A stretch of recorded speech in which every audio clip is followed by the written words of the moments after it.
last year's plan had 4.7 billion of investments to achieve these 5 pillars. We've upped that 5.2 billion. We are probably the largest or one of the largest investors in Italy. A lot of our investments are in southern Italy. And if I look back in the last 2 years, on the first pillar, we have grown. We've enabled the reverse flow, so the ability to export gas outside of Italy, which is very important. And we've grown the size of the company through some acquisitions outside of Italy. And in Italy as well with the assets of Edison. So I think the first pillar, things have gone well. On the second pillar, which was positioning Snam in new activities, we've acquired a company in energy efficiency. We have positioned Snam in the transport sector, so fuel for transport for cars and CNG.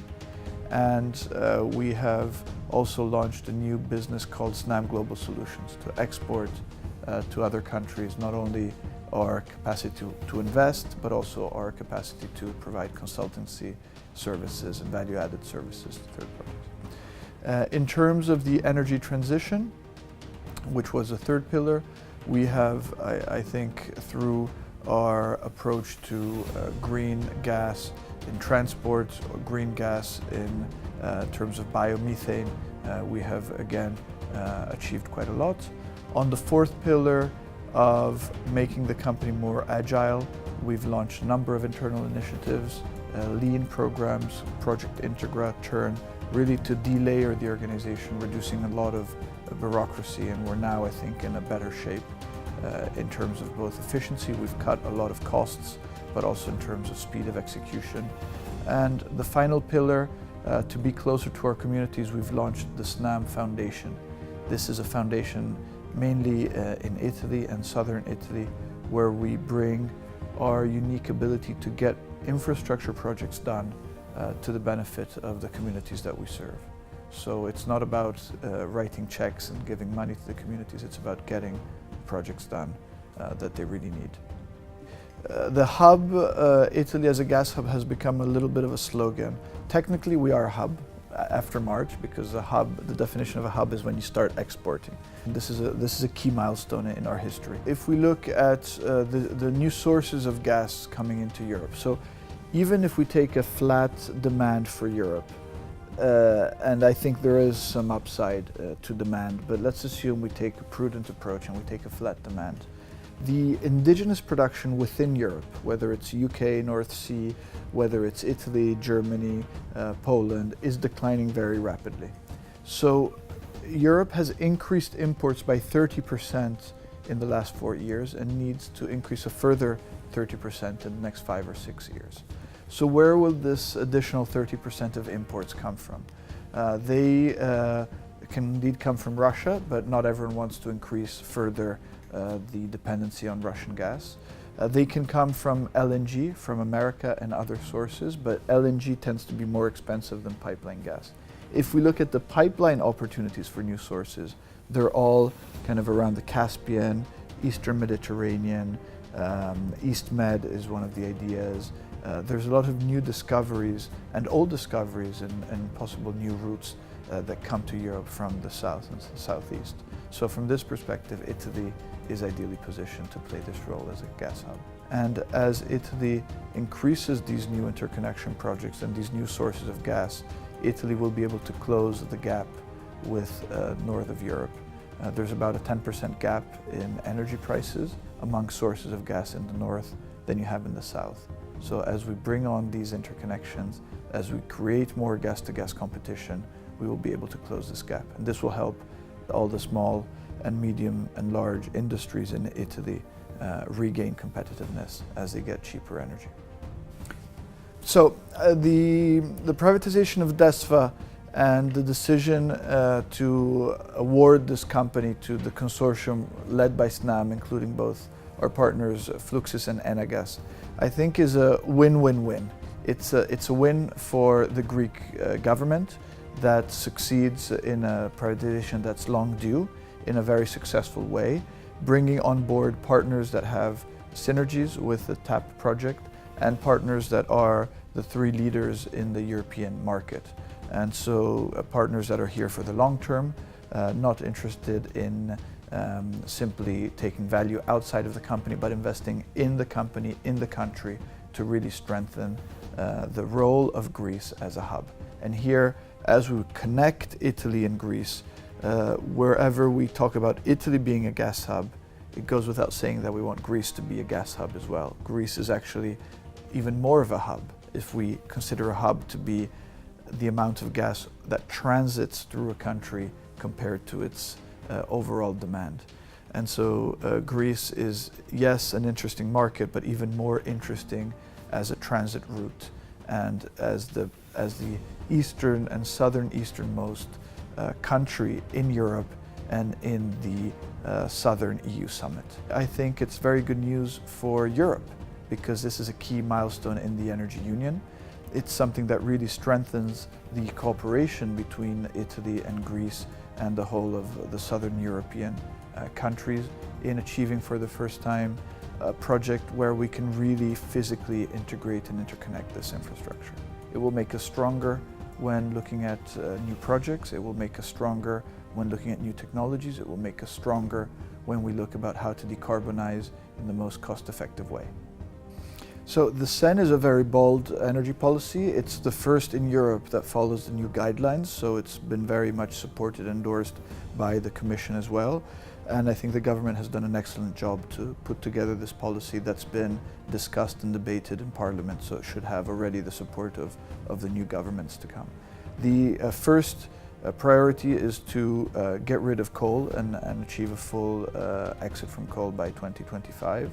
And to support this, the more gas we can bring into Italy, the better. And from the more sources there are, the cheaper gas will be. And so cross-border projects are very important to achieve this, and very important for the focus that we should have on environmental, not only on the CO2 front, but also on cleaning the air. When it comes to the CO2 and we take a global view, around 2030 or 2040, if we take the big projections of analysts who look at the energy balance, there will be about 25% still coal, 25% oil, 25% natural gas, and the remaining 25% shared almost equally between nuclear, hydro, and other new renewables, with the other new renewables being wind and solar growing from around 2-3% to above 8%. So a phenomenal growth, a growth of around 400%. Now, if you step back and you look at that 25% of coal and that 25% of oil, let's look at the coal. Every percentage point that you can increase natural gas consumption over coal has the same CO2 benefit as increasing all renewables by 10%. So we need to work as fast as we can to increase renewables, and we're already doing a lot. And Italy has already exceeded its renewables targets by 2020. And so there's a number of countries that still have a lot of catching up to do on renewables.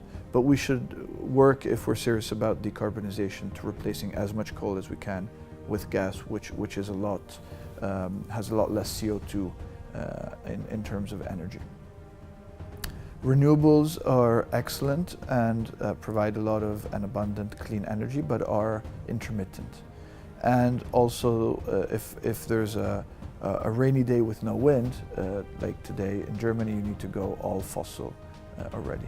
So where gas comes in is, in today's world, it's the best partner because of the flexibility and the ability to store gas.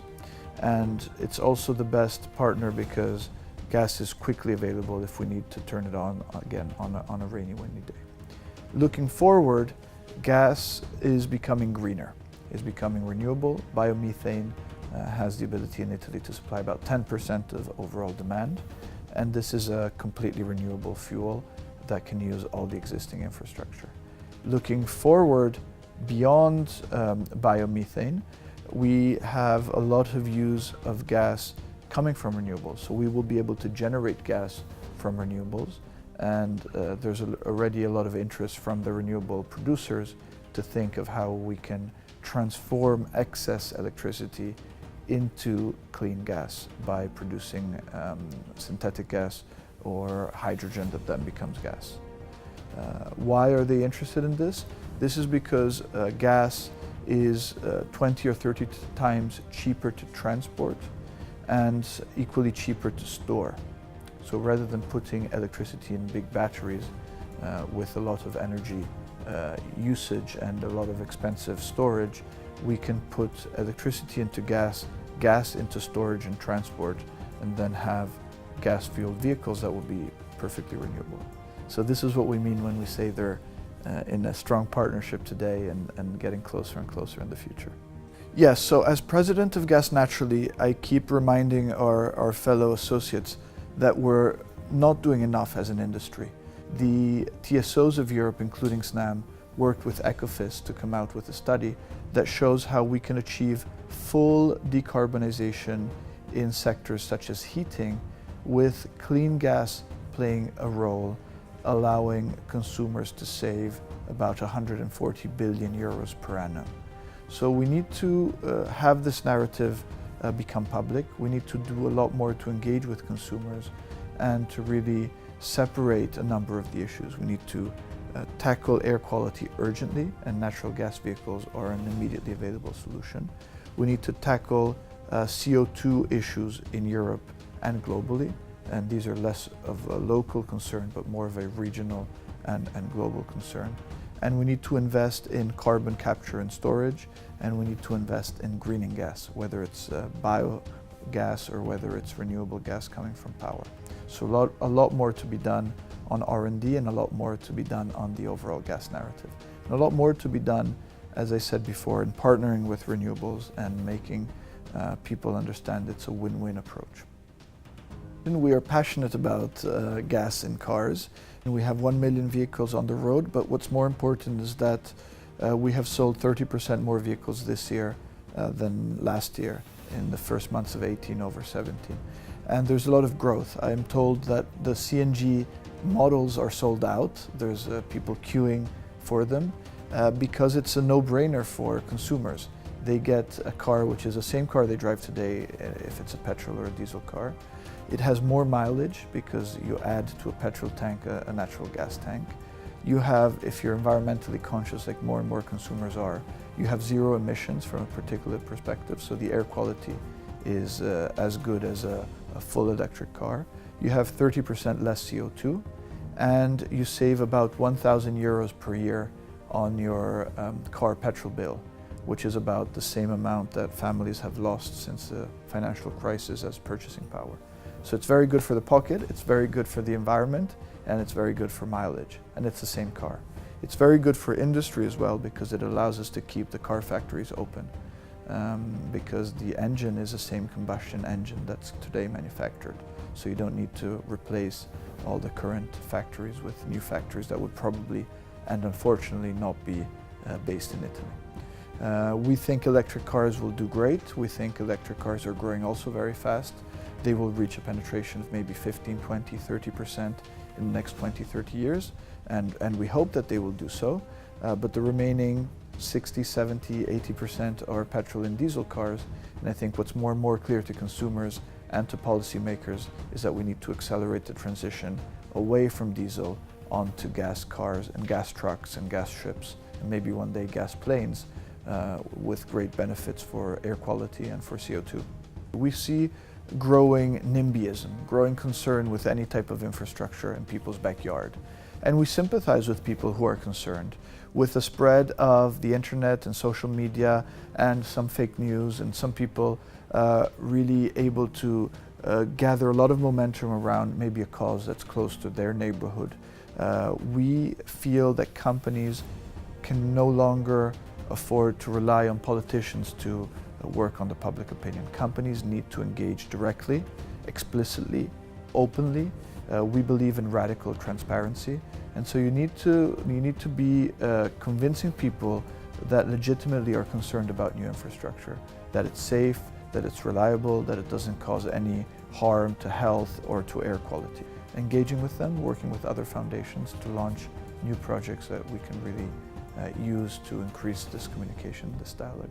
Really focusing on areas that are priorities for the communities to be present, not only with the gas infrastructure, but other infrastructure that they may need.